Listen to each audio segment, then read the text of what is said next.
क्या आपने कभी गौर किया है, इंसान जिंदगी में बहुत कुछ बदल लेता है, नौकरी, शहर, दोस्त, सपने, लेकिन एक सपना कभी नहीं बदल पाता और वो है अपना घर। चाहे कितना भी पैसा कमाए, चाहे शेयर मार्केट में पैसा लगा हो, चाहे बिजनेस चल रहा हो, एक बात अंदर ही अंदर चलती रहती है, एक अपना घर तो होना चाहिए। सवाल ये नहीं है कि प्रॉपर्टी हमें सबसे ज्यादा फायदा देती है या नहीं, सवाल ये है कि प्रॉपर्टी हमें इतना जरूरी क्यों लगती है। जबकि कोई भी इंसान रियल एस्टेट से वेल्थ नहीं बनाता, बल्कि वो पहले वेल्थ बनाता है, फिर रियल एस्टेट में इन्वेस्ट करता है। फिर भी ऐसा क्या बड़ा है रियल एस्टेट में जिससे हर दूसरा इंसान इसमें इन्वेस्ट करना चाहता है। अधिकतर लोग जो रियल एस्टेट में पैसा नहीं बना पाते या वो लोग जो अपनी वेल्थ बनाने के लिए दूसरे फाइनेंशियल एसेट्स में निवेश करते हैं, उनका ये अक्सर तर्क होता है कि रियल एस्टेट बहुत स्लो है, ईएमआई, मेंटेनेंस, टैक्स सब मिला के रिटर्न बहुत लो है। इसके मुकाबले शेयर मार्केट या दूसरे फाइनेंशियल एसेट्स में पैसा ज्यादा तेजी से बढ़ता है। और सुनने में ये सारी बातें लॉजिकल भी लगती हैं, लेकिन यही वो वजह है जहां अधिकतर लोग रियल एस्टेट को गलत तरीके से समझ लेते हैं। क्योंकि सवाल ये नहीं है कि रियल एस्टेट सबसे ज्यादा पैसा बनाता है या नहीं, असली सवाल ये है कि रियल एस्टेट ऐसा क्या करता है जो बाकी फाइनेंशियल एसेट्स नहीं कर पाते। और इसी सवाल का जवाब आज हम खोलने वाले हैं। तो चलिए शुरुआत करते हैं आज के इस वीडियो की।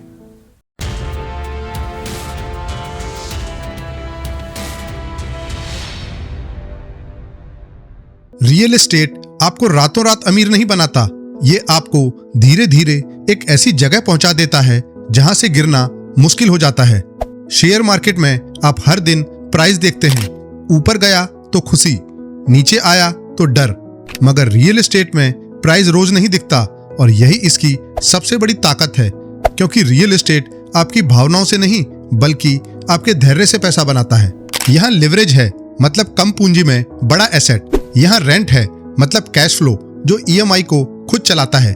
यहाँ इन्फ्लेशन है जो आपकी प्रॉपर्टी की कीमत और रेंट दोनों को ऊपर धकेलता है। और सबसे अहम बात, रियल एस्टेट आपको डिसिप्लिन सिखा देता है।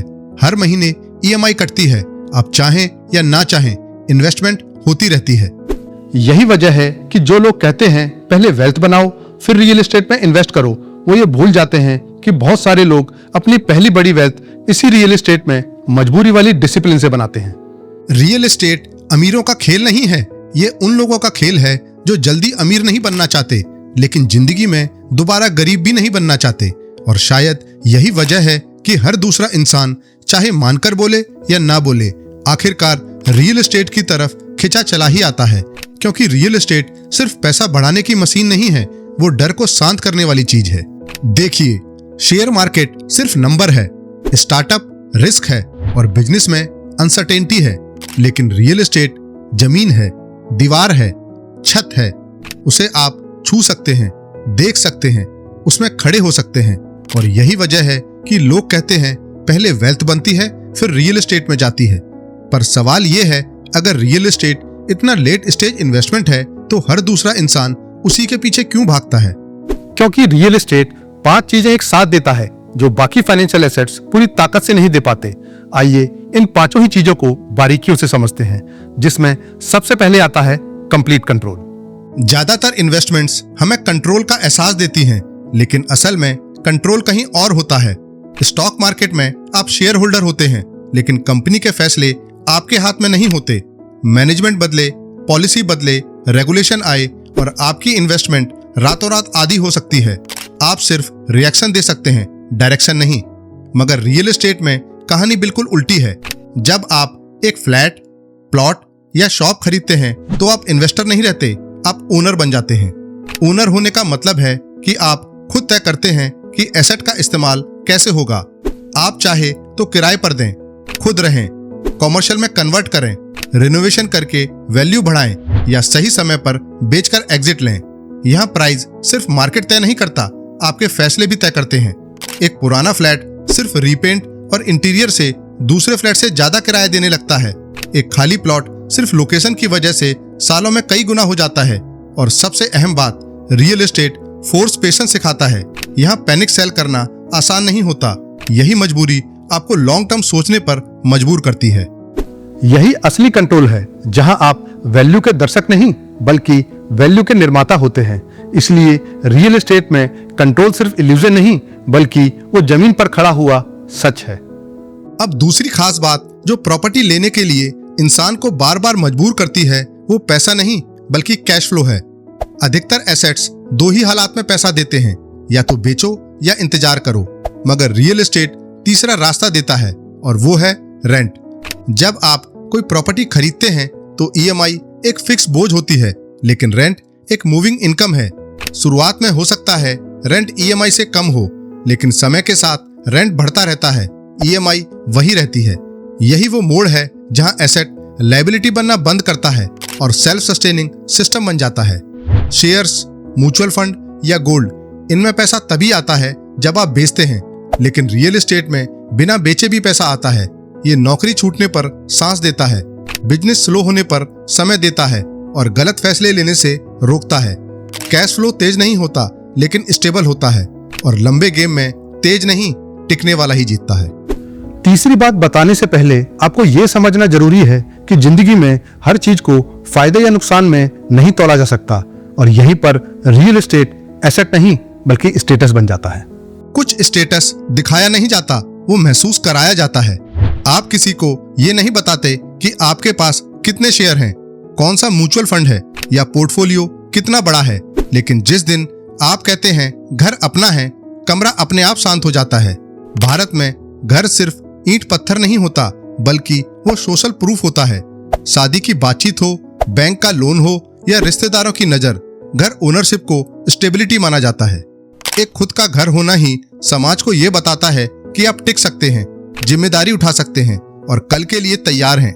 इसलिए लोग लग्जरी से पहले अपना घर चाहते हैं, क्योंकि कुछ एसेट रिटर्न देते हैं और कुछ एसेट्स आपको रेस्पेक्ट के साथ पहचान देते हैं, और रियल एस्टेट वही पहचान है जो बिना बोले सब कह देती है। और शायद यही वजह है कि हर इंसान प्रॉपर्टी लेने से पहले रिटर्न नहीं पूछता, क्योंकि हर कोई किसी स्कीम में नहीं बल्कि एक स्टेटस में निवेश करता है। मगर इसको लेने की अगली वजह केवल स्टेटस नहीं बल्कि उससे भी कुछ बढ़कर है, और वो है महंगाई। निवेश करते समय हम सबसे बड़ी गलती यही करते हैं कि हम महंगाई की बात ही नहीं करते। इन्फ्लेशन चुपचाप आपकी जेब काटता है। आज जो 100 रुपए की वैल्यू है वही कुछ साल बाद आधी लगने लगती है। सैलरी धीरे बढ़ती है, एफडी पीछे छूट जाती है और कैश सबसे तेज कमजोर होता है। लेकिन जमीन इन्फ्लेशन को फॉलो नहीं करती बल्कि लीड करती है, क्योंकि जमीन की सप्लाई सीमित है और लोगों की जरूरतें बढ़ती जाती हैं। आज खेत है, कल रोड है, परसों सिटी है। आप कुछ नहीं करते, फिर भी आसपास डेवलपमेंट होता रहता है। मेट्रो, हाईवे, हॉस्पिटल, मॉल, इन सब की कीमत सीधे आपकी प्रॉपर्टी में जुड़ जाती है। इन्फ्लेशन जहां खर्च बढ़ाता है वहीं रियल एस्टेट वैल्यू बढ़ाकर उस असर को बैलेंस करता है। और इसलिए पीढ़ियों से लोग कहते आए हैं, नोट रखोगे तो घटेगा, जमीन रखोगे तो टिकेगा।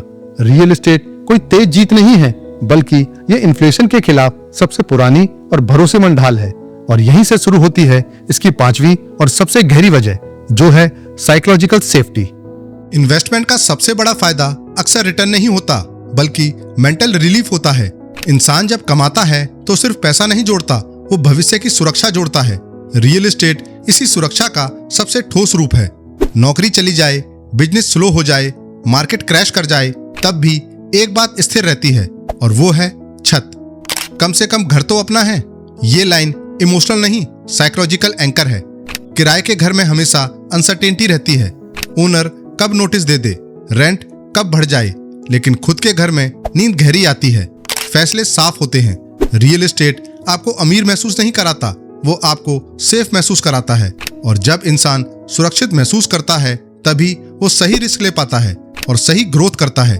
इसलिए रियल एस्टेट पैसों से पहले दिमाग को स्टेबल करता है। सच ये है, रियल एस्टेट तेज अमीर नहीं बनाता पर गरीब होने से बचाता है।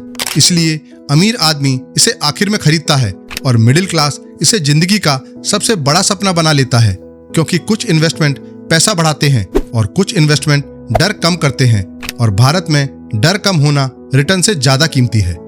रियल एस्टेट इसलिए खास नहीं है क्योंकि ये सबसे ज्यादा रिटर्न देता है, बल्कि ये खास इसलिए है क्योंकि ये 5 ताकतें एक साथ जोड़ देता है। और जब ये पांचों ताकतें एक साथ मिलती हैं तब ये पैसा नहीं बल्कि स्थिरता पैदा करती हैं। और यही वजह है कि बहुत से लोग, खासकर फाइनेंशियल इन्फ्लुएंसर्स, तर्क देकर रियल एस्टेट को नकारते तो हैं, लेकिन जिंदगी के आखिरी पड़ाव पर या बहुत ज्यादा वेल्दी होने पर सबसे पहले उसी की शरण में आते हैं। जय हिंद।